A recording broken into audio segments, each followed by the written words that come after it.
Supreme કોર્ટના જજની bench દ્વારા દેશમાં એસસી/એસટી અનામતમાં ક્રિમી લેયરની લાગુ કરવાના નિર્ણય કરવામાં આવ્યો છે. આ કાયદો સરકાર લાવે એ પહેલા વિરોધ કરવામાં આવ્યો છે. તમામ નિયમોનો અમલ ન કરવામાં આવે એ માટે આજે ભારત બંધનું એલાન આપવામાં આવ્યું છે. દેશભરમાં national confederation of Dalit and tribal ઓર્ગેનાઇઝેશનના નેતૃત્વમાં વિરોધ પ્રદર્શનો થઈ રહ્યા છે.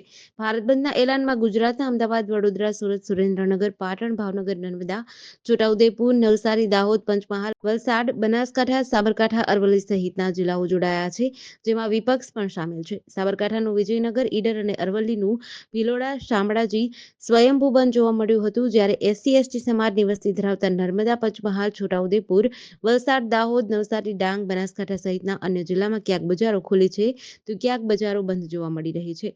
સુરેન્દ્રનગરથી ભાવનગર તરફ જતી માલગાડીને ગણપતિ પાસે અનુસૂચિત જાતિ દ્વારા રોકી વિરોધ કર્યો હતો. રશિયા અને યુક્રેન વોર વધુ આક્રમક બની રહી છે. અત્યાર સુધી રશિયા આક્રમક હતું, હવે યુક્રેન આક્રમક બન્યું છે.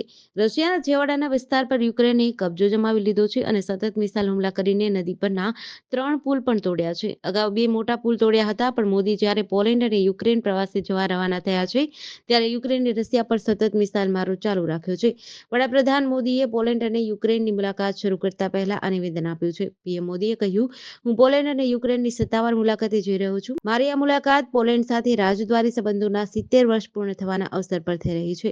પોલેન્ડ મધ્ય યુરોપમાં આપણું આર્થિક ભાગીદાર છે. ઉલ્લેખનીય છે કે પંડિત જવાહરલાલ નહેરુ, ઇન્દિરા ગાંધી અને મોરારજી દેસાઈ એમ 3 વડાપ્રધાનો પોલેન્ડ જઈ ચૂક્યા છે. હવે 45 વર્ષ પછી વડાપ્રધાન મોદી પોલેન્ડ જઈ રહ્યા છે. યુક્રેનની મુલાકાત અંગે પીએમએ કહ્યું કે તેઓ યુક્રેન સંઘર્ષના શાંતિપૂર્ણ ઉકેલ પર રાષ્ટ્રપતિ ઝેલેન્સ્કી સાથે તેમના મંતવ્યો શેર કરવા આતુર છે. ભારતીય વિદેશ મંત્રાલય અનુસાર પીએમ મોદી 21 થી 23 ઓગસ્ટ સુધી પોલેન્ડની સત્તાવાર મુલાકાતે જશે. સુરતમાં વધુ એક નકલી ફેક્ટરી ઝડપાઈ છે. સરથાણા વિસ્તારમાં પોલીસ સ્ટેશનથી થોડા જ અંતરે ડેટોલ, હાર્પિક સહિતની બ્રાન્ડેડ ચીજવસ્તુઓ ડુપ્લિકેટ બનાવવામાં આવતી હતી. કંપનીને મળેલી બાતમીના આધારે પોલીસે સાથે રાખીને છાપો મરાયો હતો, જેમાં રો મટીરીયલ સહિત કુલ ડુપ્લિકેટ ચીજવસ્તુઓનો મોટો જથ્થો જપ્ત થયો છે. ખોરાક અને ઔષધ નિયમન તંત્રની વિના મંજૂરીએ જ ફેક્ટરી ધમધમતી હતી. ડેટોલ, હાર્પિક સહિતની કંપનીઓ દ્વારા આ મામલે તપાસ બાદ પોલીસને સાથે રાખી દરોડો પાડી નકલી ફેક્ટરી ઝડપી હતી. ફેક્ટરીમાંથી બનાવટી ડેટોલ લિક્વિડનો મોટો જથ્થો જપ્ત કરાયો છે. સરથાણા પોલીસ સ્ટેશનથી થોડા જ અંતરમાં ફેક્ટરી ચાલુ હતી. ફેક્ટરીમાંથી હાર્પિકના 5 લીટરના 1.65 લાખના 165 કેન, લાઇઝોલના 5 લીટરના 90,000ના 100 કેન, ડેટોલ લિક્વિડના 5 લીટરના 84,800 રૂપિયાના 154 કેન, હાર્પિકના 5 લીટરના ખાલી 250 કેન, હાર્પિકના 1 લીટરના ખાલી 105 કેન, લાઇઝોલના 5 લીટરના ખાલી 130 કેન, ડેટોલ 5 લીટરના ખાલી 125 કેન અને સ્ટીકરો સહિત કુલ 4.39 લાખનો મુદ્દામાલ મળી આવ્યો હતો. મહારાષ્ટ્રના થાણેમાં 2 માથે ફરેલા કાર ચાલકો વચ્ચે ઝઘડો થતા તેમને રોડ માથે લીધો હતો. સામસામે ગાડી ભટકારી રોડ પર અફરાતફરીનો માહોલ સર્જ્યો હતો. રોડ પર ફિલ્મી દ્રશ્યો સર્જાયા હતા, જેમાં 5 લોકો ઘાયલ થયા હતા. મહારાષ્ટ્રના થાણેમાં મંગળવારે રોડ પર 2 ડ્રાઈવરો વચ્ચે ઝઘડો થયો હતો. દલીલ બાદ એક કાર સવાર બાજુમાં પાર્ક કરેલી ફોર્ચ્યુનરનો દરવાજો તોડીને આગળ નીકળી ગયો હતો. આ દરમિયાન એક વ્યક્તિ કારની નીચે દબાઈ ગયો હતો. હેરિયર સવાર તે વ્યક્તિને લગભગ 10 ફૂટ સુધી ખેંચી ગયો હતો. ત્યારબાદ હેરિયર સવારે ગાડી પાછી ફેરવી અને ફરીથી ફોર્ચ્યુનરને ટક્કર મારી. આ વખતે ટક્કર મારતી વખતે ગાડીને ઘણા મીટર સુધી પાછળ ધકેલી હતી. આ સમગ્ર ઘટનાનો વિડીયો નજીકની બિલ્ડિંગમાં કોઈ રેકોર્ડ કર્યો હતો. આ ઘટનામાં લગભગ 5 લોકો ઘાયલ થયા છે. ટક્કર પછી ત્યાં ઉભેલા ટોળાએ હેરિયર વાહન પર પથ્થરમારો કર્યો અને તેના કાચ તોડી નાખ્યા હતા. હાલ અંબરનાથ પોલીસે સમગ્ર મામલે તપાસ શરૂ કરી છે. બાંગ્લાદેશની જેમ હવે પાકિસ્તાનમાં પણ જનતા રસ્તા પર ઉતરી છે. પાકિસ્તાનની રાજધાની ઇસ્લામાબાદમાં સોમવારે સેંકડો કટ્ટરપંથીઓના ટોળાએ સુપ્રીમ કોર્ટ પર હુમલો કર્યો છે. તે પાકિસ્તાનના ચીફ જસ્ટિસ કાઝી ફૈઝ ઈસાના ઇશનિંદા સંબંધિત નિર્ણય પર નારાજ હતા. તેમણે ધર્મ અધિકાર અધિનિયમ હેઠળ ઇશનિંદાના આરોપમાંથી એક અહમદિયા વ્યક્તિને નિર્દોષ જાહેર કર્યો હતો. હદ તો ત્યારે થઈ જ્યારે કટ્ટરપંથી જૂથના નેતાએ પાકિસ્તાનમાં ચીફ જસ્ટિસના માથે 1 કરોડનું ઇનામ જાહેર કરી દીધું. પાકિસ્તાની અખબાર ડોન અનુસાર સુપ્રીમ કોર્ટના નિર્ણય વિરુદ્ધ પ્રદર્શન ચાલુ છે. તેનું નેતૃત્વ આલમી મજલિસ તહાફુઝે નબુવત કરી રહ્યું હતું. આમાં જમાતે ઇસ્લામી અને જમિયત ઉલેમાએ ઇસ્લામના નેતાઓ પણ તેમને સમર્થન આપી રહ્યા હતા. તેઓ પાકિસ્તાનના ચીફ જસ્ટિસના રાજીનામાની માંગ કરી રહ્યા છે.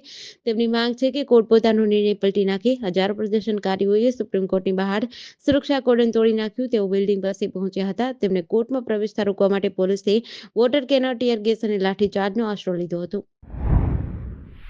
રાજકોટ ઇન્ટરનેશનલ એરપોર્ટ ઉપરથી હવે ટૂંક સમયમાં આંતરરાષ્ટ્રીય ફ્લાઇટ શરૂ થવાની શક્યતા છે. આ ઇન્ટરનેશનલ એરપોર્ટ ઉપર હાલ નવા ટર્મિનલનું કામ ચાલુ છે. ત્યાં ઇન્ટરનેશનલ ફ્લાઇટના ઇમિગ્રેશન તેમજ કસ્ટમ માટેના કાઉન્ટર તૈયાર થઈ ચૂક્યા છે. રાજકોટ અમદાવાદ હાઈવે ઉપર ચોટીલા પાસે હીરાસરમાં સ્થિત રાજકોટ ઇન્ટરનેશનલ એરપોર્ટ ઉપર નવું ટર્મિનલ બિલ્ડિંગનું કામ હવે પૂર્ણ થવાના આરે છે.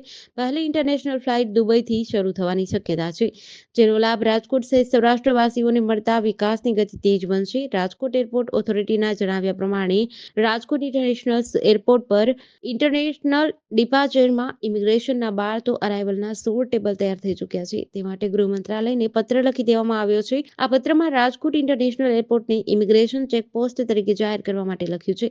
આ સાથે જ રાજકોટ ઇન્ટરનેશનલ એરપોર્ટને કસ્ટમ્સ એરપોર્ટ જાહેર કરવા માટે ગત જુલાઈ 2024માં નાણાં મંત્રાલયને પત્ર લખવામાં આવ્યો હતો. આ પત્રમાં પણ ઇન્ટરનેશનલ અરાઇવલ અને ડિપાર્ચર માટેના એક કસ્ટમ કાઉન્ટર તૈયાર થઈ ચૂક્યા છે.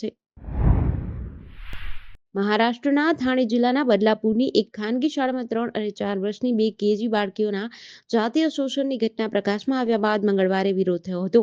અહીં લોકલ ટ્રેનના રેલવે ટ્રેક પર હજારોની ભીડ ઉતરી હતી. ટોળાએ પોલીસ પર પથ્થરમારો કર્યો હતો. લગભગ 17 પોલીસકર્મીઓ ઘાયલ થયા છે. પોલીસે લગભગ 300 પ્રદર્શનકારીઓ વિરુદ્ધ એફઆઈઆર નોંધી છે. 72 લોકોની ધરપકડ કરવામાં આવી છે. બદલાપુરમાં આજે પણ ઇન્ટરનેટ અને શાળાઓ બંધ છે. આ કેસની તપાસ માટે આઈજી આરતી સિંહના નેતૃત્વમાં એસઆઈટીની રચના થઈ છે. આ કેસની સુનાવણી ફાસ્ટ ટ્રેક કોર્ટમાં થશે અને સરકારી વકીલ ઉજ્જવલ નિકમ કરશે. બીજી તરફ બદલાપુર બાદ હવે અકોલામાં પણ આવો જ કિસ્સો સામે આવ્યો છે. કાઝીખેડની જિલ્લા પરિષદ શાળાના શિક્ષક પ્રમોદ મનોહર પર શાળાની વિદ્યાર્થીનીઓના છેડતીનો આરોપ લગાવાયો છે. આરોપી શિક્ષકે 8મા ધોરણમાં ભણતી 6 વિદ્યાર્થીઓની જાતીય સતામણી કરી હતી. શિક્ષક તેમને અશ્લીલ વિડીયો બતાવતો હતો અને અયોગ્ય રીતે સ્પર્શ કરતો હતો. વિદ્યાર્થીનીઓની ફરિયાદના આધારે પોલીસે શિક્ષકની ધરપકડ કરી છે. છેલ્લા ઘણા સમયથી રાજ્યમાં, એમાં પણ ખાસ કરીને સૌરાષ્ટ્રમાં વરસાદી વિરામ લીધો છે. જૂનાગઢમાં છેલ્લા 3-4 દિવસમાં તાપમાનના પારામાં વધારો થયો હતો. હાલમાં તાપમાન વાદળછાયું જોવા મળી રહ્યું છે. ત્યારે આગામી દિવસોમાં 26, 27 અને 28 અને 29 ઓગસ્ટ દરમિયાન સૌરાષ્ટ્રમાં ભારેથી અતિભારે વરસાદની શક્યતા હવામાન નિષ્ણાંતે વ્યક્ત કરી છે. જ્યારે બાકીના વિસ્તારોમાં હળવાથી મધ્યમ વરસાદની શક્યતાઓ છે. આ વરસાદ આવવા પાછળનું કારણ સાયક્લોનિક સર્ક્યુલેશન મધ્ય ભાગથી ગુજરાત તરફ ગતિ કરશે, જે છત્તીસગઢ, મધ્યપ્રદેશ થઈ ગુજરાત તરફ આગળ વધશે. આ સાયક્લોનિક સર્ક્યુલેશન 26 તારીખે સાંજના સમયે ગુજરાતમાં પ્રવેશશે, જ્યારે પવનની ઝડપ 35 થી 40 કિમી પ્રતિ કલાક રહેવાની સંભાવના છે. જૂનાગઢ હવામાન નિષ્ણાંત હેમંત વઘાસિયાએ જણાવ્યું હતું કે હાલ છેલ્લા 3 દિવસથી તાપમાનમાં વધારો થયો હતો. હાલ વાદળછાયું વાતાવરણ જોવા મળી રહ્યું છે. આગામી 3 દિવસ હજુ પણ વાતાવરણની વાત કરવામાં આવે તો આકાશમાં અંશતઃ વાદળો ઘેરાયેલા છે, જેના કારણે ગરમીનું પ્રમાણ પણ આગામી 3 દિવસ વધુ રહેશે. સાબરકાંઠા જિલ્લાના તલોદ તાલુકાના સાગપુર તેનપુર રોડ કેનાલ પાસે ગલ્લામાંથી એસએમસી વિદેશી દારૂ સાથે સાગપુરના 3 ઇસમોને કાર સાથે ઝડપી લીધા હતા. 1.5 લાખના મુદ્દામાલ સાથે તલોદ પોલીસ સ્ટેશનમાં 5 સામે ગુનો નોંધાયો હતો. આ અંગેની વિગત અનુસાર તલોદ તાલુકાના સાગપુર ગામની સીમમાં સાગપુરથી તેનપુર જવાના રોડ પર આવેલ સુજલામ સુફલામ કેનાલ પાસે એસએમસી બાતમીના આધારે મંગળવારે રાત્રે રેડ કરીને ગલ્લામાંથી વિદેશી દારૂની 165 બોટલો, ₹22,553, મોબાઈલ 2, 15,000 રૂપિયાની કિંમત, હ્યુન્ડે કાર કિંમત ₹80,000, રોકડ રકમ ₹33,990 મળી કુલ ₹1,50,643નો મુદ્દામાલ જપ્ત કરી 3 ઇસમોને બાઇક સાથે ઝડપી વધુ કાર્યવાહી હાથ ધરી હતી. અમરેલી જિલ્લામાં ઠેર ઠેર રખડતા ઢોરની સમસ્યા સર્જાઈ રહી છે. રસ્તા પર અડીંગો જમાવીને બેઠેલા ઢોરને પગલે રાહદારીઓ અને વાહન ચાલકો હાલાકીઓ ભોગવી રહ્યા છે. ટ્રાફિક જામની સમસ્યા પણ સર્જાય છે, જેને પગલે લોકો ત્રાહિમામ પોકારી ઉઠ્યા છે. વેપારીઓ સહિત નાઓ આ રખડતા ઢોરની સમસ્યાના નિરાકરણની તંત્ર પાસે માંગ કરે છે. રાજુલા શહેરમાં મોટાભાગના વિસ્તારમાં રખડતા ઢોરના અડ્ડા જોવા મળે છે. રાજુલામાં ટાવર ચોક, હોસ્પિટલ ચોક, માર્કેટિંગ યાર્ડ ચોક, એસટી બસ સ્ટેન્ડ વિસ્તાર, Ambedkar circle, court road, Jafrabad road, bypass અને આસપાસ પસાર થતા Rajula Savarkundla highway, Bhavnagar Somnath national highway સહિતમાં રખડતા ઢોર તેમજ આખલાઓ અડીંગો જમાવીને બેસે છે, જેના કારણે ટ્રાફિક અને અકસ્માતનો ભય સતત છવાયેલો જોવા મળે છે.